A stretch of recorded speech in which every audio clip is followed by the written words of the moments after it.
Welcome to learn Kannada channel. आज मैं आपको क्लास 8 कनसु ಮತ್ತು ಸಂದೇಶ उसका क्वेश्चन आंसर करने जा रही हूँ। ಕೆಳಗಿನ ಪ್ರಶ್ನೆಗಳಿಗೆ ಒಂದು ವಾಕ್ಯದಲ್ಲಿ ಉತ್ತರಿಸಿ। You to write the answers in one sentence. एक वाक्य में आंसर लिखना है। ಕಲಾಂ ಅವರು ಸಾಮಾನ್ಯವಾಗಿ ನಿತ್ಯ ಎಷ್ಟು ಗಂಟೆ ಮಲಗಿ ಎಷ್ಟು ಗಂಟೆಗೆ ಏಳುತ್ತಿದ್ದರು? ಕಲಾಂ जी नॉर्मली कितना बजे सोते थे और कितना बजे उठते थे? रात्रि 1 ಗಂಟೆಗೆ ಮಲಗಿ ಬೆಳಗ್ಗೆ 6 ಗಂಟೆಗೆ ಹೇಳುತ್ತಿದ್ದರು। कलाम जी क्या करते थे? रात को 1 o'clock 1 ಗಂಟೆಗೆ 1 o'clock सोते थे और ಬೆಳಗ್ಗೆ 6 ಗಂಟೆಗೆ 6 o'clock उठते थे। सेकंड क्वेश्चन, कलाम ಅವರು ಕನಸಿನಲ್ಲಿ ಕಂಡ ಪ್ರದೇಶ ಯಾವುದು? कलाम जी कौन सा प्रदेश को देखे हैं अपना सपने में? कलाम ಅವರು ಕನಸಿನಲ್ಲಿ ಕಂಡ ಪ್ರದೇಶ ಮರುಭೂಮಿಯಾಗಿತ್ತು, ಇಟ್ಸ್ ಅ ಡೆಸರ್ಟ್। कलाम ಅವರು ಕನಸಿನಲ್ಲಿ ಕಂಡ 5 महापुरुषರು ಯಾರ್ಯಾರು? इसमें सपने में महापुरुष लोगों को देखे, वो कौन कौन थे? कलाम रವರು ಕನಸಿನಲ್ಲಿ ಕಂಡ 5 महात्मा ಗಾಂಧಿ, ಆಲ್ಬರ್ಟ್ ಐನಿನ್ ಚಕ್ರವರ್ತಿ, ಅಶೋಕ, ಅಬ್ರಹಾಂ ಲಿಂಕನ್ ಮತ್ತು ಕ್ಯಾಲಿಫ್ ಓಮರ್। अशोकನ प्रतिवादिसिद धर्म याವುದು? अशोक को कौन सा धर्म, उसने कौन सा धर्म को अपना ऊपर किया? अशोकन प्रतिपादिसिद धर्म अहिंसा धर्म, उसने अहिंसा धर्म को अपनाया था, हिंसा नहीं करना है करके। अशोकನ प्रकार निजवाद ಗೆಲುವು ಯಾವುದು? अशोक जी क्या सोचते हैं? सच्चा क्या बोलते, विनर कौन है?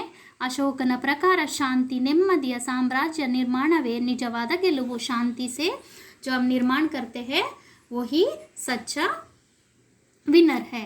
ಕೆಳಗಿನ ಪ್ರಶ್ನೆಗಳಿಗೆ 3-4 ವಾಕ್ಯದಲ್ಲಿ ಉತ್ತರಿಸಿ। You write the answers in 3 to 4 sentence.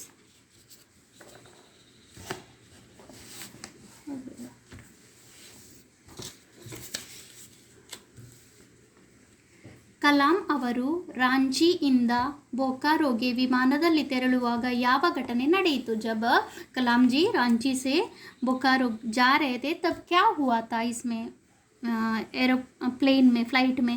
Kalam ರವರು ರಾಂಚಿಯಿಂದ ಬೊಕಾರೋಗೆ ಪ್ರಯಾಣಿಸುತ್ತಿದ್ದಾಗ ಹೆಲಿಕಾಪ್ಟರ್ ಇನ್ನೇನು ಭೂಸ್ಪರ್ಶ ಮಾಡಬೇಕೆನ್ನುವಷ್ಟರಲ್ಲಿ ಭಾರೀ ಸದ್ದಿನೊಂದಿಗೆ ಕಪ್ಪಳಿಸುತ್ತದೆ। ಯಾನೆ ಹೆಲಿಕಾಪ್ಟರ್ एकदम से नीचे गिर जाता है। ಅದರ ಎಂಜಿನ್ನಲ್ಲಿ ಏನೋ ದೋಷ ಕಾಣಿಸಿಕೊಂಡಿತು, उसका इंजन में कुछ प्रॉब्लम था। कलाम ಅವರಿಗೆ ನಿದ್ದೆಯಲ್ಲಿ ಯಾವ ಯೋಚನೆಗಳು ಸುಳಿದಾಡಿದವು? कलाम जी को सपने में क्या क्या वो सोचने लगे? ಕಲಾಂ ಅವರಿಗೆ ನಿದ್ದೆಯಲ್ಲಿ ಆ ದೇವರ ಸೃಷ್ಟಿಯಲ್ಲಿ ಅತ್ಯಂತ ಶ್ರೇಷ್ಠವಾದುದೆನ್ನಲಾದ ಮಾನವ ಕುಲ ಏಕೆ ಇಷ್ಟೊಂದು ವಿಭಜಿತವಾಗಿದೆ? यानी वो सपने में देखते हैं, यानी मानव का लाइफ है, इट्स श्रेष्ठ है, बहुत श्रेष्ठ है, इसलिए। लेकिन लोग क्यों इतना अलग अलग हो गए हैं, अलग अलग टाइप के यानी ಕಾಸ್ಟಿಸಮ್ वो कर रहे क्यों करके? ಇಷ್ಟೊಂದು ಹಿಂಸಾಚಾರಗಳಿಗೆ ಏಕೆ ತೊಡಗಿಕೊಳ್ಳುತ್ತಿದ್ದಾರೆ? ಹಿಂಸಾ ಕ್ಯೂ ಕರ್ ರहे एक दूसरे के साथ? ಹೀಗೆ ಏನೇನೋ ಯೋಚನೆಗಳು ಸುಳಿದಾಡುತ್ತಿದ್ದವು। ऐसा कुछ सोचने लगे वो अपना सपने में। कलाम ಅವರು ಕನಸಿನಲ್ಲಿ ಕಂಡ ಪ್ರದೇಶ ಯಾವ ರೀತಿ ಇತ್ತು? कलाम जी सपने में जो देखे वो प्रदेश कैसा था? कलाम ಅವರು ಕನಸಿನಲ್ಲಿ ಕಂಡ ಪ್ರದೇಶ वो जगह ಒಂದು ಮರುಭೂಮಿಯಾಗಿತ್ತು, ಓ ಡೆಸರ್ಟ್ ತಾ। ಸುತ್ತ ಎತ್ತ ನೋಡಿದರು ಬರೀ ಮರಳು, ಚಾರೋ और सिर्फ रेती था, सैंड था। ಮೈಲಿಗಟ್ಟಲೆ ಮರಳು, यानी दूर दूर तक सिर्फ रेत था, दूर दिगंतदवरेगू। ಆಗಸದಲ್ಲಿ पूर्णचंद्र, उसके बाद रात में जब पूर्णचंद्र आकाश में चंद्र दिख रहा था, ಮರಳುಗಾಡಿನುದ್ದಕ್ಕೂ ಆಲು ಬೆಳದಿಂಗಳು, यानी पूरा डेजर्ट में it was looking like a milk जैसा दिख रहा था वो मूनलाइट के साथ में। अशोकनु ನಡೆಸಿದ 2 ಬಗೆಯ ಬದುಕು ಯಾವುದು? ಅಶೋಕ कौन सा लाइफ अपना जिया है? ಅಶೋಕನು 2 ಬಗೆಯ ಬದುಕು ಸಾಗಿಸಿದನು। उन्होंने 2 तरफ का लाइफ जिए हैं, ಒಂದು ನಿರ್ದಯಿ ಅಕ್ರಮಕಾರಿ ಹಾಗೂ ಇನ್ನೊಂದು ದಯಾಮಯಿ ಆಡಳಿತಗಾರ। एक वो फाइटिंग करते थे और एक वो बहुत काइंडनेस भी थे, ऐसा दोनों टाइप में वो थे। कालिंग युद्धದ ಪರಿಣಾಮವೇನು? कालिंग युद्ध का क्या परिणाम है? ಕಾಳಿಂಗ ಯುದ್ಧವು ಕಡಿಮೆ ಎಂದಾರು 3,00,000 ಜನರು बलि ತೆಗೆದುಕೊಂಡಿತು. कालिंग युद्ध में एट लगभग 3 लाख लोगों डेथ हो गए. ಅಷ್ಟೇ ಅಲ್ಲ, ಅಷ್ಟೇ ಸಂಖ್ಯೆಯ ಜನ ತಮ್ಮ ಅಂಗಾಂಗಗಳನ್ನು ಕಳೆದುಕೊಂಡಿದ್ದರು. उतना ही यानी 3 लाख लोगों का हाथ पैर भी टूट गया था. कलाम ಅವರಿಗೆ ಕನಸಿನಲ್ಲಿ ಅಶೋಕನು ಕಂಡದ್ದು ಹೇಗೆ? कलाम जी को अशोक जी कैसे दिखते हैं अपने सपने में? कलाम ಅವರು ಕನಸಿನಲ್ಲಿ ಅಶೋಕ ಮಂಡಿಯೂರಿ ಕುಳಿತು ಯುದ್ಧ ಕವಚ ಮತ್ತು ಕಿರೀಟವನ್ನು ಕಳಚಿಟ್ಟ. अशोक जी क्या करते हैं? अपना नी के बल से बैठते हैं और अपना सुरक्षा कवच जो पहना हुआ है युद्ध के लिए वो निकाल के रखते हैं. ಅವನ ಮುಖ ಯಾಕೋ ಕಳೆಗುಂದಿತು. उनका चेहरे पे यानी मुस्कुराहट नहीं था. ಅಸಂಖ್ಯ ಜನರ ಸಾವು ನೋವಿನಿಂದ ಆತ ಚಿಂತಿತನಾದನೆಂದು ಕಂಡು ಬಂದಿತ್ತು. बहुत लोगों का डेथ से वो खुद बहुत चिंतित हो गया था. ಯುದ್ಧ ಹಾಗೂ ಹತ್ಯೆಯ ಬಗೆಗೆ ಕಲಾಂ ಅವರು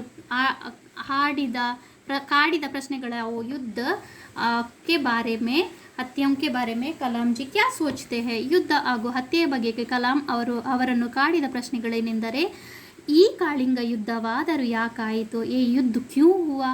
ಮಹಾತ್ಮ ಗಾಂಧಿ, ಅಬ್ರಹಾಂ ಲಿಂಕನ್ ಮತ್ತು ಅವರಂಥ ಅನೇಕ ಮಹಾಪುರುಷರು ಹತ್ಯೆಯಾದರೂ ಯಾಕಾಯಿತು? ಮಹಾತ್ಮ ಗಾಂಧೀಜಿ, अब्राहम लिंकन और बहुत लोग महात्मा लोगों का ಹತ್ಯೆ ಕ್ಯೂ ಹುವಾ? ಆ ದೇವರು ತನ್ನ ಸೃಷ್ಟಿಯಲ್ಲಿ ಏನಾದರೂ ತಪ್ಪೆಸಗಿರುವನೇ? ಯಾನಿ ಭಗವಾನ್ ನೆ ಕುಚ್ ಗಲತ್ ಕಿಯಾ ಹೇ ಕ್ಯಾ? ಅಥವಾ ಎರಡನೇ ಸೃಷ್ಟಿಗಾಗಿ ಈ ಮಾನವ ಕುಲದ ನಾಶ ಅನಿವಾರ್ಯವೇ? नहीं तो सेकेंड लाइफ के लिए इस मानव का हत्या करना जरूरी था क्या करके वो सोचते हैं. नेक्स्ट क्वेश्चन, कलाम ಅವರು ಕನಸಿನಲ್ಲಿ ಅಶೋಕನ ಯಾವ ಸಂದೇಶ ನೀಡಿದನು? कलाम जी का सपने में अशोक में कौन सा क्या संदेश देता है? ಕಲಾಂ ಅವರ ಕನಸಿನಲ್ಲಿ ಅಶೋಕನು ಜಯ ಎಂಬುದು ಸಾವು ನೋವು ಉಂಟು ಮಾಡುವುದರಲ್ಲಿಲ್ಲ, ಶಾಂತಿ ನೆಮ್ಮದಿ ಸಾಮ್ರಾಜ್ಯ ನಿರ್ಮಾಣವೇ ನಿಜವಾದ ಗೆಲುವು ಎಂದು ಸಂದೇಶವನ್ನು ನೀಡಿದರು. ಯಾನಿಗೆ ಕಲಾಂ ಅವರ ಕನಸಿನಲ್ಲಿ ಅಶೋಕನು ಜಯ ಎಂಬುದು यानी विनर सिर्फ जब किसी को मार पीट के नहीं होता है, शांति से भी हम विनर बन सकते हैं करके था. ಕನಸಿನ ಬಗ್ಗೆ ಕಲಾಂ ಅವರ ಸಂದೇಶವೇನು? उनका सपने के बारे में कलाम जी क्या सोचते थे? ಕನಸು ಕಾಣಿರಿ, ಕನಸು ಕಾಣಿರಿ, ಕನಸು ಕಾಣಿರಿ. ಕನಸುಗಳು ಯೋಚನೆಗಳ ರೂಪ ತಿಳಿಯುತ್ತದೆ, ಆ ಯೋಚನೆಗಳು ಕಾರ್ಯರೂಪಕ್ಕಿಳಿಯುತ್ತದೆ ಎಂಬುದು ಕನಸಿನ ಬಗ್ಗೆ ಕಲಾಂ ಅವರ ಸಂದೇಶವಾಗಿತ್ತು. यानी सपना देखो, अच्छा सपना देखो और उसके ऊपर आप अपना काम करो, तब जाके आपका सारा काम सही तरीके से होगा करके. ಕೆಳಗಿನ ಪ್ರಶ್ನೆಗಳಿಗೆ 7-8 ವಾಕ್ಯದಲ್ಲಿ ಉತ್ತರಿಸಿ.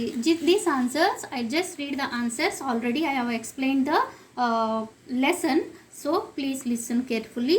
ಅಶೋಕನಲ್ಲಿ ಅಹಿಂಸಾ ಧರ್ಮ ಹೇಗೆ ಉದಯಿತು? ಅಶೋಕ್ में अहिंसा धर्म कैसा पालन करना शुरू किया? ಕಾಳಿಂಗ ಯುದ್ಧದಿಂದ ಪಶ್ಚಾತ್ತಾಪಗೊಂಡ ಅಶೋಕ ಚಕ್ರವರ್ತಿ ಮಂಡಿಯೂರಿ ಕುಳಿತು ಆಗ ಸತತ ನೋಟ ಬೀರಿದ. ಮಂದ ಪ್ರಕಾಶ ಬೀರುತ್ತಿದ್ದ ಪೂರ್ಣ ಚಂದ್ರನನ್ನು ಕಂಡು ತಾಯಿ ಧರಣಿಯ ಮೇಲೆ ದೇವರ ಕೃಪಾದೃಷ್ಟಿ ಹರಿಯುತ್ತಿದ್ದುದನ್ನು ಕಂಡ. ಕೆಳಗೆ ನೋಡಿದರೆ ತಾನು ಸೃಷ್ಟಿಸಿದ ವಿಭಿಕ್ತ ದೃಶ್ಯ, ಎಲ್ಲೆಲ್ಲೂ ರಕ್ತ ಕೋಡಿ. ತನ್ನ ಕೃತ್ಯವನ್ನು ನೆನೆದು ಚಕ್ರವರ್ತಿ ಅಶೋಕ ಯಾತನೆ ಪಟ್ಟ. ರಮ್ಯ ಮನೋಹರ ಮತ್ತು ಬಿಭಿಕ್ತ ದೃಷ್ಟಿಗಳ ಸಮಾಗಮನದ ಆ ಕ್ಷಣದಲ್ಲಿ ಅಶೋಕನ ಕೃತ್ಯದ ಬಗ್ಗೆ ಸ್ವತಃ ನಿಸರ್ಗವೇ ಅಸಹನೆ ವ್ಯಕ್ತಪಡಿಸುತ್ತಿತ್ತು ಅಂತೆ ಬಂದ ಆ ಕ್ಷಣದಲ್ಲಿ ಅಹಿಂಸಾ ಧರ್ಮ ಉದಯವಾಯಿತು.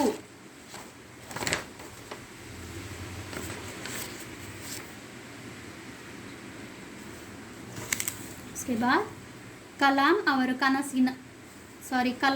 ಕನಸಿನಲ್ಲಿ ಮಹಾತ್ಮ ಗಾಂಧೀಜಿ ಏನೆಂದು ಮಾತನಾಡಿದರು? ಕಲಾಂ ಜಿ ಕಾ ಸಪ್ನೆ ಮೇ ಗಾಂಧೀಜಿ ಕ್ಯಾ ಬೋಲ್ತೆ ಹೈ? ಕಲಾಂ ಅವರ ಮನಸ್ಸಿನಲ್ಲಿ ಮಹಾತ್ಮ ಗಾಂಧೀಜಿಯವರು, ಸ್ನೇಹಿತರೆ, ನಮಗೆ ಕೇಳಿ ಬರುತ್ತಿರುವ ದಿವ್ಯ ಸಂದೇಶವು ಆ ಸೃಷ್ಟಿ ನಿಯಮಕನದ್ದು. ಇಲ್ಲಿ ನೆರೆದ ನಾವೆಲ್ಲರೂ ಭೂಗ್ರಹ ಸೇರಿದವರಾಗಿರುವುದರಿಂದ ಇಡೀ ಮಾನವ ಕುಲಕ್ಕೆ ನಾವು ಈ ಸಂದೇಶವನ್ನು ತಲುಪಿಸಬೇಕಾಗಿದೆ.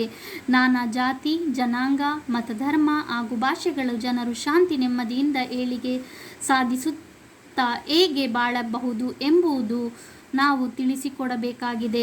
ಆ ದೇವರು ನಮ್ಮೆಲ್ಲರಿಗೂ ವಿಶಿಷ್ಟವಾದ ದೇನನ್ನು ದಯಪಾಲಿಸಿದ್ದಾರೆ. ಅದನ್ನು ನಾವು ನಮ್ಮ ಸತ್ಕಾರ್ಯಗಳು ಹಾಗೂ ಶ್ರಮದ ಮೂಲಕ ಮಾನವ ಕುಲಕ್ಕೆ ತಲುಪಿಸಿದ್ದು ಆಗಿದೆ.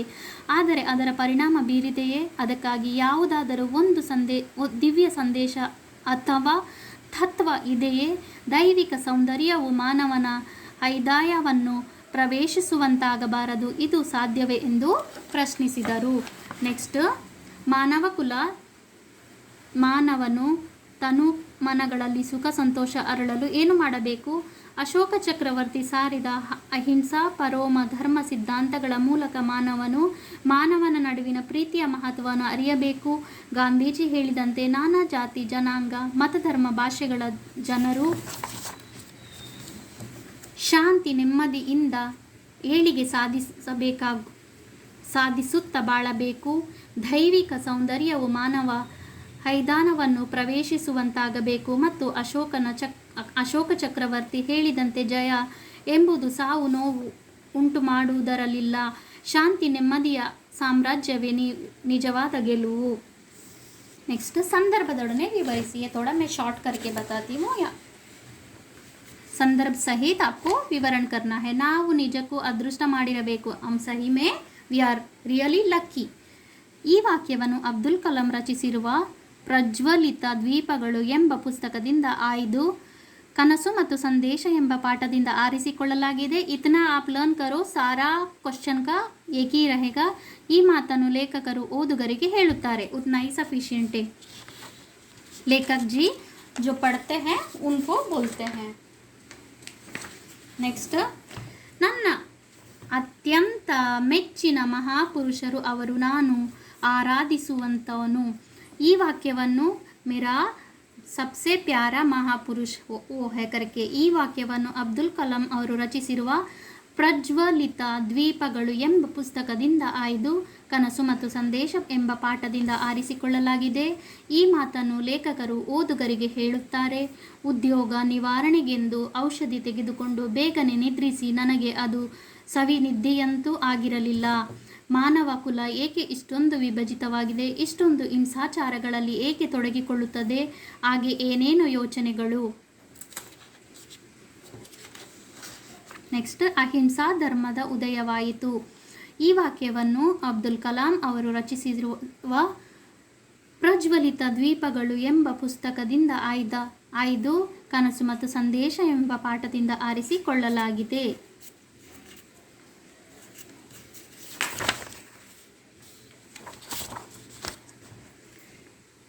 ಈ ಮಾತನ್ನು ಲೇಖಕರು ಓದುಗರಿಗೆ ಹೇಳುತ್ತಾರೆ. ಅಬ್ದುಲ್ ಕಲಾಂ ಅವರು ಕನಸಿನಲ್ಲಿ ಚಕ್ರವರ್ತಿ ಅಶೋಕ ಕಾಳಿಂಗ ಯುದ್ಧದ ಸಾವು ನೋವಿನಿಂದ ಪಶ್ಚಾತ್ತಾಪಗೊಂಡು ಆಗ ಸತತ ನೋಟ ಬೀರಿದ ರಮ್ಯ ಮನೋಹರ ಬಿಭಿಕ್ತ ದೃಶ್ಯಗಳ ಸಮಾಗಮನದ ಆ ಕ್ಷಣದಲ್ಲಿ ಅಶೋಕನ ಕೃತ್ಯದ ಬಗ್ಗೆ ಸ್ವತಃ ನಿಸರ್ಗವೇ ಅಸಹನೆ ವ್ಯಕ್ತಪಡಿಸುವಂತೆ ಕಂಡು ಬರುವ ಆ ಕ್ಷಣದಲ್ಲಿ ಅಹಿಂಸಾ ಧರ್ಮ ಉದಯವಾಯಿತು ಎಂದು ಕಾಣುತ್ತದೆ.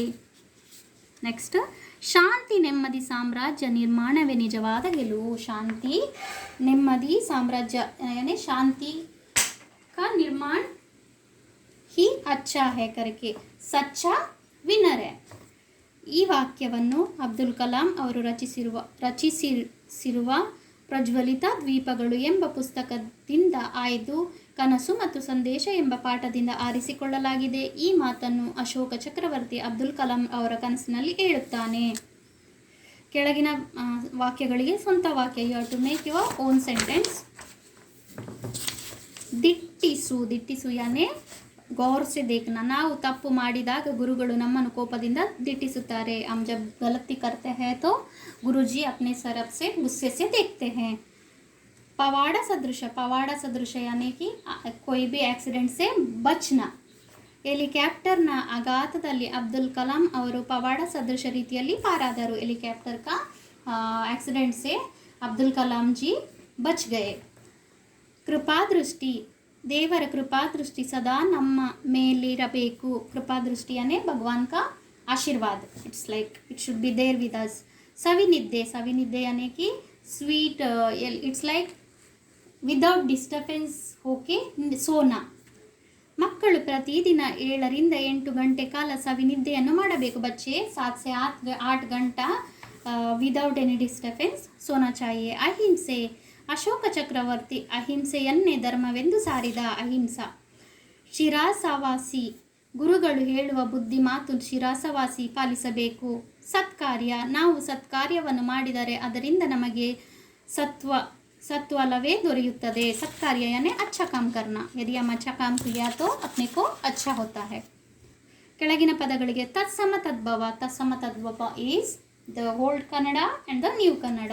ಸಹಸ್ರ ಸಾವಿರ, ಪಯಣ ಪ್ರಯಾಣ, ದಿಟ್ಟಿ ದೃಷ್ಟಿ, ಆಗಸ ಆಕಾಶ, ಸೃಷ್ಟಿ ಸಿ, ಯುದ್ಧ ಜುದ್ಧ, ಕ್ಷಣ ಕ್ಷಣ, ಧರ್ಮ ಧರ್ಮ. ವಿರುದ್ಧಾರ್ಥಕ ಪದ ವಿಲೋಮ ಶಬ್ದ लिखिए. कृतज्ञे कृतज्ञते, कृतज्ञते दये निर्दये, सत्कार्य अकार्य, अनिरीक्षित निरीक्षित, ಅದೃಷ್ಟ ದುರಾದೃಷ್ಟ, ಹಿಂಸೆ ಅಹಿಂಸೆ, ಅಸಹನೆ ಸಹನೆ. ಕೆಳಗಿನ ಪದಗಳನ್ನು ಬಿಡಿಸಿ. Split and write. ನೆಲಕ್ಕಪ್ಪಳಿಸು. ನೆಲಕ್ಕೆ ಪ್ಲಸ್ ಅಪ್ಪಳಿಸು. ಅಂಗಾಂಗ. ಅಂಗ ಪ್ಲಸ್ ಅಂಗ. ದಿಗಂತ. ದಿಕ್ಕಿನ ಪ್ಲಸ್ ಅಂತ. ಅಂತಂತ. ಅಂತ ಪ್ಲಸ್ ಅಂತ.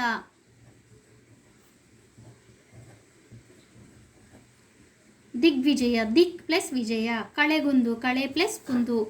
समानार्थक शब्द लिखना है. युद्ध यानी summer Kalaga. Bhumi is the धरणी इಳೆ. आराधिसु पूजिसु, अर्जिसु मेच्चिसु, यातने नोवु हिंसे भावे.